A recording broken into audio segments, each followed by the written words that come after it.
Hello, everybody. Welcome to this new edition of Espacio Inspira.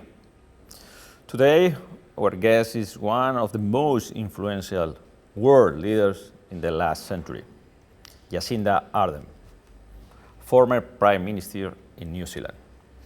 Hello, Jacinda. Thank you for joining. It's a privilege for us you to be here today. Thank you very much for having me. It's a real pleasure. Well, let's start from the beginning. When you were very young, you started to have a relationship with politics. Mm-hmm. And why did you decide from the very beginning to be so close to politics? I think actually the first thing that motivated me wasn't politics in and of itself. It was, seeing things in my very small corner of the world that felt unfair to me or felt like they needed to be changed. And it was over time as I grew older that I saw one of the greatest and most powerful levers for change was politics.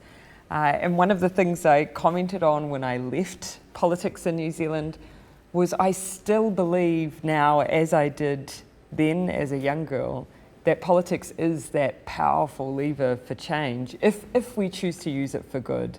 But I remain as optimistic as ever that so long as that next generation keeps coming through and pushing for positive change, that politics will continue to be that lever.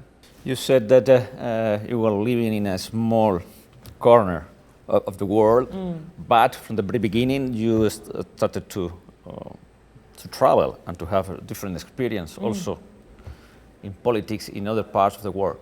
How do you think that the international view, the international experience from the moment that you were so young has had impact on you? I think in New Zealand we are quite outward looking. And I think that comes from being a relatively small country at the bottom of the world. You're always aware of the influence that the decisions of others have on you. And we learn about this and we're taught this even through our national history. A small example, I was a child of the 1980s and I grew up in a period where New Zealand was rallying against the testing of nuclear weapons in the Pacific by other nations. And so we've always had that inbuilt awareness. I think though it's really enhanced though by the traditions that we have, and one of our traditions is that a large number of young people will go on something called an OE, an overseas experience. It's part of your coming of age of sorts. And so many of us will spend a bit of time overseas. I was one of those, and most of my time happened to be spent in London. I do think that internationalist outlook is incredibly important because it reminds us that the impact of the decisions that we have on others, and that globalization isn't just about the way goods and services move around the world. It's about the impact of our decision making in our environment impacts others. Even our decisions on human rights have an impact on others. And that's a mindset I think you learn very young in New Zealand. As I said, you said from the very beginning you had all kinds of responsibilities on politics here and there, but still, again, very young. You are the youngest prime minister in the world. I remember here from Spain, that we are not so close from Spain to New Zealand, watching that on TV, and not only me, everybody said, wow, this young woman will be next prime minister. What did you feel exactly at that moment? Well, of course, my journey into becoming a candidate to be Prime Minister was quite a shocking one and quite a short period of time. I wouldn't expect too many people to follow New Zealand politics too closely, but in 2017, I was the deputy leader of my party. We were in opposition. We were coming up to an election, and the very short version is that my boss at the time, roughly 7 weeks out from the election, quit, nominated me, and then it was me who was then in the wonderful position of leading my party into the general election that year, which we went on to win. What was going on in my mind at that time? Well, I had a long period of time before that of feeling very reluctant about the idea of of leadership. And large part of that was my view that I could contribute as I wanted to in politics simply by being a member of the team. But when the opportunity arose, I suddenly felt this overwhelming sense of responsibility. And that sense of responsibility never left me through my entire time as Prime Minister. And when you feel that, there's very little time to dwell on whether you're too young or whether or not your gender is an issue. You just have to get on with doing the job that's being handed to you. And so that's how I took on that role in such a short space of time. Take every day as it comes, but never lose that incredible sense of responsibility. I can understand very well that you felt overwhelmed due to the challenges that you could have in front of you. That was 2018, and all of a sudden, not only you, everybody in the world had the main challenge probably that humanity has had in the last centuries, the COVID-19 pandemic. And at the same time, all of a sudden, the world said that the right model was in New Zealand because the number of infection was so low, and then everybody thought, wow, Jacinda Ardern, the youngest woman, the youngest prime minister. What did you do, or how did you manage, or how do you do face to this, Anna? New Zealand had a few advantages in that early period of COVID-19 hitting the world, and one of them was there was a slight delay before it reached our shores, and that gave us an opportunity to look at the impact that it was having, look at its level of infectiousness, learn as much as we could about the illness and build a plan around it. You know, I think for me, one of the key learnings through that period of time was there were no easy options. Everyone paid a price in some form, including in New Zealand. But we would not have had the response we had without members of the science community and the expertise of epidemiologists and the modelers and all of those individuals who were so critical to bringing all of the evidence and research we needed, the best we could at that time, putting it in front of us, and then helping us build a plan and strategy around that. And so I think a lesson for leadership in crisis is just always humbling yourself to the situation that's in front of you. We have an expectation in leadership, I think, to believe that we need to know the answer to all things at all times, but there will be times when we won't have the answers, but we will be best placed to make a strong leadership decision if we bring in others who hold the expertise to help us to arrive at those critical decisions. After 3 years, one day you said that you don't have enough energy to move on, and then you decided to step down. That's not very common. Why did you decide that? Did you wanted to take care of yourself? Did you wanted to take care of New Zealand? Yeah. What do you have in mind? There's so many things in my mind when I made the decision to leave office. I was heading into my 6th year of being Prime Minister, and that meant that we were heading into an election year. So it wasn't a decision about staying on for another 12 months, it was a decision to stay on for another 4 years. And I knew I could keep going. But having gone through a number of crises, I knew the additional energy and capacity that you needed to have in reserve for those moments in time. And in my heart of hearts, I knew I didn't have that anymore. And for a long time, I thought that it was a selfish decision to leave. But when I started thinking about what was required in crisis and accepting that I didn't have that in me anymore, suddenly then it turned back to the original motivation for becoming leader in the first place, and that is that sense of responsibility.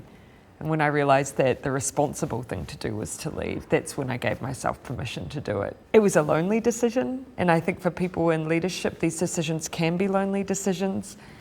Those who are closest to us will always want to support and encourage us, and some may see a departure from a role in leadership as somehow defeat. I think it's just the natural progression, and you know, in a world when we really do need to, as leaders, be casting around and making sure that we're supporting leadership around us, The true test of whether you've done that well is whether you come to a point where it's time to depart and you feel like you have that choice available to you because you've supported others and they're ready. So that's my small offering on departures. And I hope people do feel that they can make that decision when the time is right. It's totally recognized around the world that your leadership is full of empathy and optimism. Well, today I can affirm that just with the time that we have spent together, just how you face with questions and how you smile, I can see that. You said something like, when you believe, you want to live a belief that you can be kind, but strong, empathetic, but decisive, optimistic, but focused. What advice would you give to the next generation of leaders, especially political leaders? Yeah, I grew up in a period of time where, if I was casting my eye out to leadership, I would not have seen myself in those roles because I did not believe I had the traits that were often modelled in leadership. Now, I was very lucky. I grew up in a country where gender didn't enter into my mind as being a barrier to leadership. I was the third female Prime Minister. Woman before me in politics carved a path that made me believe gender wasn't an issue. However, that did not mean that I saw leadership in my future. Because there have been certain models of leadership that probably for survival have been the more commonplace in politics. But I resolved very early on that I was going to be myself when I went into politics. And if that meant I was successful or not successful, so be it. I was going to be true to who I was. And when I found myself in leadership, one of the things I realized that ideas or ideals and values such as empathy and kindness were somehow framed as weakness. I do not believe that to be true. When you are in a position of power and you are making decisions on others, on behalf of others, I see empathy as being critical. How is it that we can make sure that we fully explore the best policy decisions on behalf of others without first understanding and appreciating the position that others are in and the challenges of day-to-day life for others? For me, empathy is a critical leadership value. And kindness for me, it was about time that in politics we demonstrated that was a value worth emulating. We teach it to our children. Why not expect it of our leaders? My message for the next generation, I noticed that when you talk about being optimistic in this day and age, you almost treat it as naive, and I can understand that. The world feels brutal right now, and to seem optimistic could almost be framed as being callous. But if we don't maintain that sense of hope, it's very hard to keep up the motivation to go out day after day driving for change. And so if it's not optimism that the next generation feel willing to take on, then at least do not lose your sense of expectation. Expect things to be better. Expect that leaders around you will do better. Expect that when you go out and either peacefully engage in protest or join a political party or a movement, expect that will create change. I think once we lose that expectation, then that's when we lose our hope. You said optimism, you mentioned the word change. Now let's change topic to climate change. Do you think that we are doing what we must do? Do you think that some new technology could help us more? Oh, inevitably, yes.